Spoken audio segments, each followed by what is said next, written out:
Hey everyone, welcome back to 13 Things. Today we're diving into one of the greatest epics ever made, Lawrence of Arabia. This masterpiece changed cinema forever and features one of the most memorable performances in film history. So grab your camel and your compass because we're heading into the desert. Number 1, the role nobody wanted.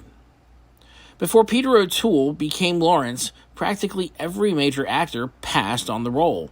Albert Finney was director David Lean's first choice, but turned it down. Marlon Brando said no. Even Anthony Perkins and Montgomery Clift were considered. O'Toole was relatively unknown when he landed the part, but Lean was bowled over by his screen test, declaring, "This is Lawrence." Number 2, size matters. Here's a fun fact that shows how Hollywood sometimes takes creative liberties.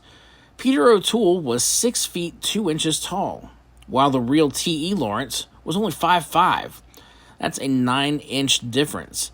This led to one of the best quips about the film when Noel Coward saw O'Toole's stunning performance and said, "If you had been any prettier, the film would have been called Florence of Arabia." Number 3, desert difficulties.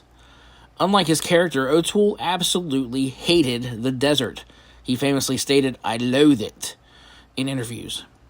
To make his camel riding more bearable, he bought foam rubber from a market and added it to his saddle. The local Bedouin extras thought this was such a brilliant idea that they copied him, leading them to nickname O'Toole Abu Isfanj, father of the sponge. Number 4, almost fatal authenticity. Sometimes life imitates art imitating life. During the filming of the Aqaba sequence, O'Toole fell from his camel and nearly died.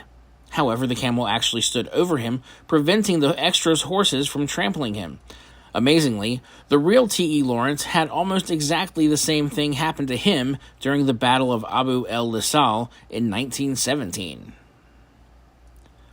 Number 5, method acting mishap. Anthony Quinn got so deep into his role as Auda Abu Tayi that when he first arrived on set in full costume and makeup, director David Lean didn't recognize him. Lean actually mistook Quinn for a local and asked his assistant to call Quinn to tell him he was being replaced by this amazing native actor they just found. Number 6, groundbreaking cinematography. The film used Super Panavision 70 technology, which meant shooting on 65mm negative film and printing on 70mm film to leave room for soundtracks. This created some unique challenges. Certain camera movements could cause a flutter effect on the massive screen, forcing the crew to rethink how they shot scenes. But the results? Pure magic. Number 7, musical emergency. Talk about pressure. Composer Maurice Jarre had only 6 weeks to write 2 hours of orchestral music after both William Walton and Malcolm Arnold weren't available. The result? One of the most iconic film scores ever made, ranking number 3 on the American Film Institute's top 25 film scores. Not bad for a rush job. Number 8, the longest winner. At 222 minutes, plus overture, intermission, and exit music, Lawrence of Arabia is the longest film to ever win the Academy Award for Best Picture, beating out Gone with the Wind by just over 1 minute. That's nearly 4 hours of epic storytelling. Number 9, accuracy versus drama. While the film takes some creative liberties, it got a lot right about Lawrence's character.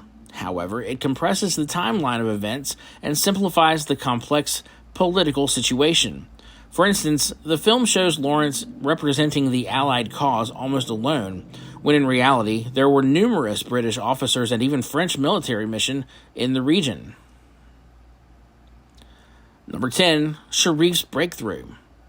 Omar Sharif wasn't the first choice for Sharif Ali, or even the second or third. The role was offered to Horst Buchholz and Alain Delon first. Sharif was actually originally cast as Lawrence's guide Tafas, but when other actors proved unsuitable, he was promoted to the larger role. His entrance through the desert mirage became one of cinema's most famous character introductions. Number 11, The Missing Scenes. The film you see today isn't exactly what premiered in 1962. Various cuts were made over the years, with the 1971 version running only 187 minutes. A massive restoration project in 1989 brought back most of the lost footage, including extended sequences of the Tafas massacre and important dialogue scenes. Some scenes, however, remain lost to time. Number 12, Spielbergs Inspiration. This film literally caused new filmmakers to come about. Steven Spielberg considers it his favorite film of all time and credits it with inspiring him to become a director. He watched it 4 times in 4 successive weeks upon its release and says it taught him about themes beyond just narrative storytelling. Number 13, The Legacy. The film's influence reaches far beyond historical epics. It inspired everything from Star Wars to Dune to Avatar. Its innovative cinematography, storytelling techniques, and themes of identity and loyalty continue to influence filmmakers today. Even modern epics like Mad Max Fury Road took inspiration from its desert filming techniques. And there you have it, 13 things about Lawrence of Arabia that show why it's still considered one of the greatest films ever made. From its troubled production to its lasting influence, it's a testament to the power of epic filmmaking. If you haven't seen it yet, do yourself a favor and watch it on the biggest screen you can find. Remember to like and subscribe, and let me know in the comments what film you'd like to see covered next. Thanks for watching.